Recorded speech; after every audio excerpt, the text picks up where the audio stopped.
Assalamualaikum warahmatullahi wabarakatuh. Perkenalkan, nama saya Fauzul Maulana. Saya akan mempresentasikan review jurnal tentang perancangan sistem kendali dan perawatan.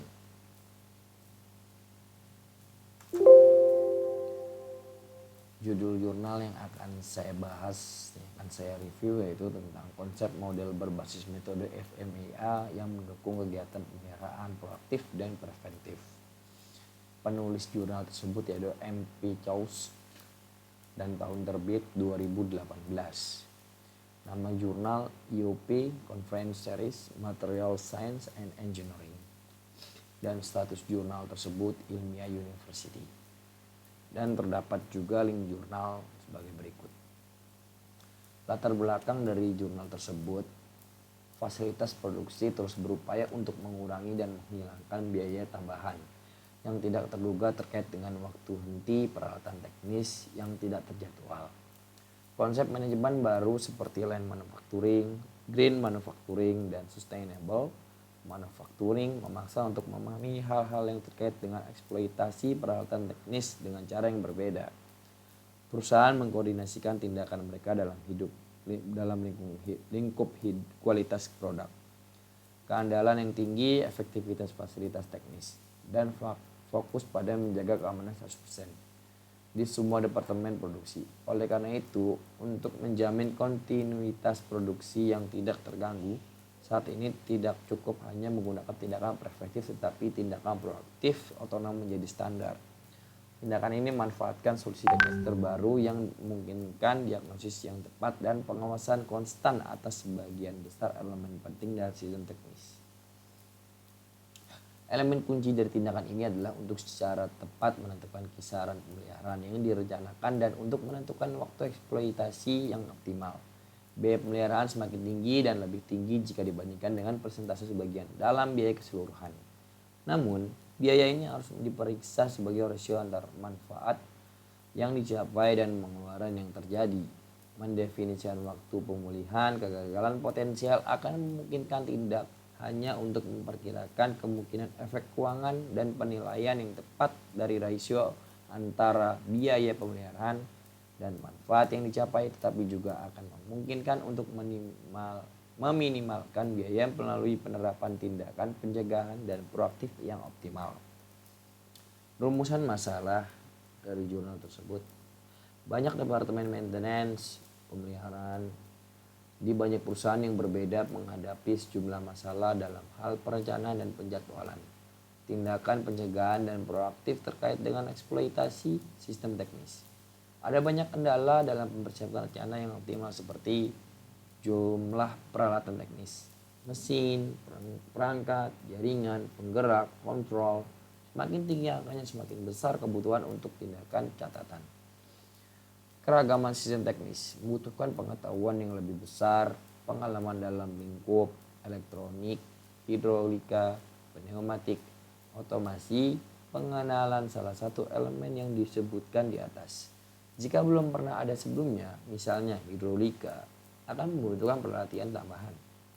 Kurangnya pelatihan yang akan mengikuti perkembangan teknis lantai pemesinan dan otomasi produksi di perusahaan dan dengan penerapan metode manajemen baru misalnya TPM atau Lean Management.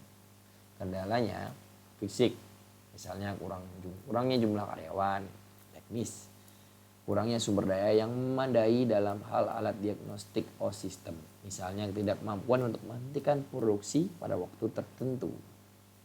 Legal, misalnya pekerjaan yang dilakukan dalam kerangka waktu yang ditentukan, misalnya 8 jam kerja.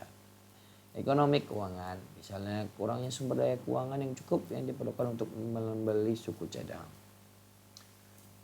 Tujuan.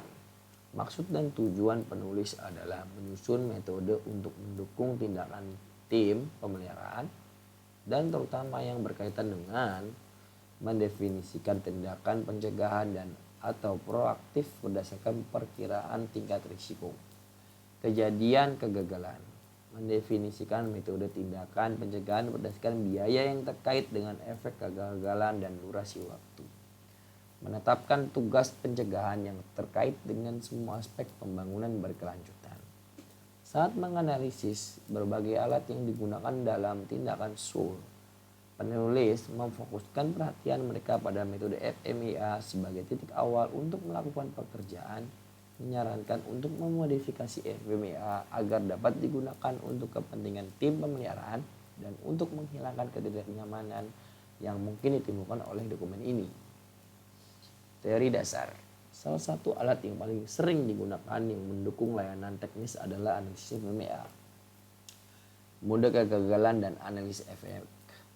FMEA adalah alat yang populer terutama di ruang angkasa dan otomotif yang digunakan untuk menganalisis akar penyebab dan efek kesalahan yang terjadi pada produk, subrakitan, atau elemen. Metode ini digunakan di semua tempat di mana penting untuk menemukan hubungan sebab akibat, yang berarti tempat-tempat di mana terdapat kebutuhan untuk secara sistematis menghilangkan kesalahan, kekurangan atau risiko lain dan secara efektif mengurangi risiko yang terkait dengannya.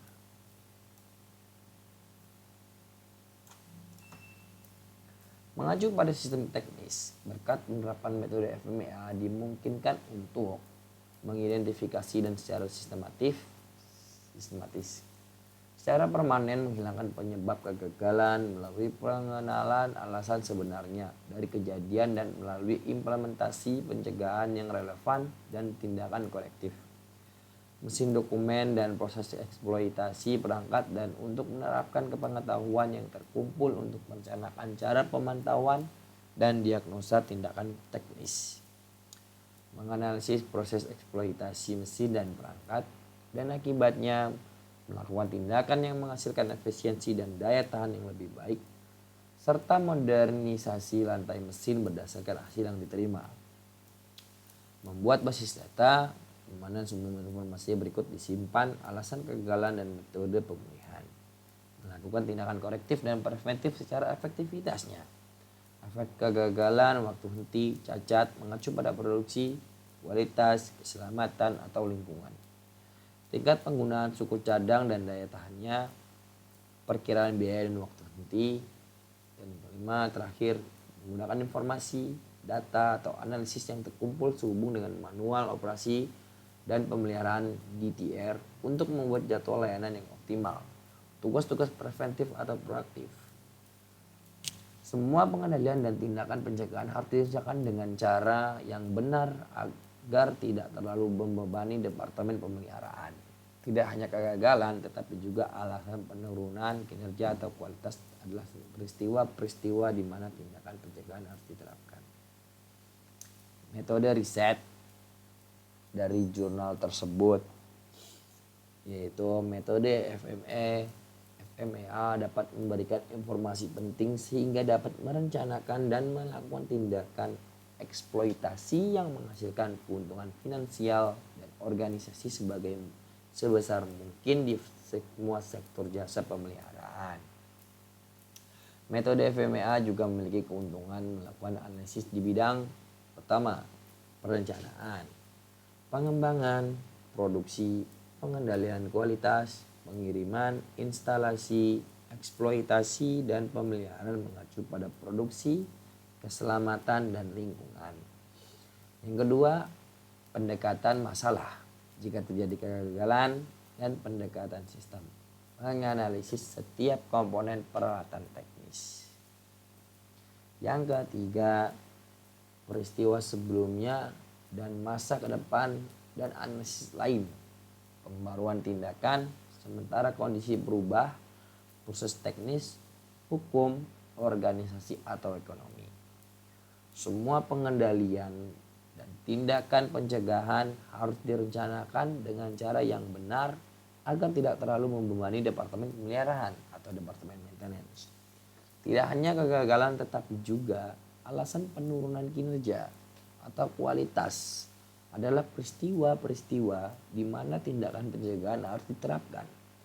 Metode FMEA dapat memberikan informasi penting sehingga tindakan eksploitasi yang direncanakan dan dilakukan menghasilkan keuntungan finansial dan organisasi sebesar mungkin di semua sektor jasa. Pengumpulan data. Metode FMEA sama seperti alat dan metode lainnya memiliki kesalahan. Berikut ini beberapa di antaranya. Yang pertama, memakan waktu dan padat karya. Yang kedua, ketidaksempurnaan model pemeringkatan yang terutama dalam hal skala subjektivitas, kurangnya pengulangan dan reproduktivitas. Yang ketiga, kurangnya model matematika yang dapat diandalkan untuk faktor LPN, nomor prioritas risiko, yaitu nilai LPN identik dengan nilai ranking yang berbeda, SOD, Severity Occurrence Detection. Karakter eksponensial distribusi nilai LPN untuk nilai yang berbeda dalam skala ranking, artinya nilai faktor LPN meningkat secara eksponensial seiring dengan skalanya. Menetapkan nilai batas optimal faktor LPN untuk menentukan tindakan korektif dan pencegahan kurangnya kemungkinan untuk menggunakan skala biaya dan waktu untuk analisis. Mungkin itu saja yang dapat saya review dari intisari jurnal tersebut. Kurang lebihnya mohon maaf. Saya ucapkan terima kasih banyak. Assalamualaikum warahmatullahi wabarakatuh.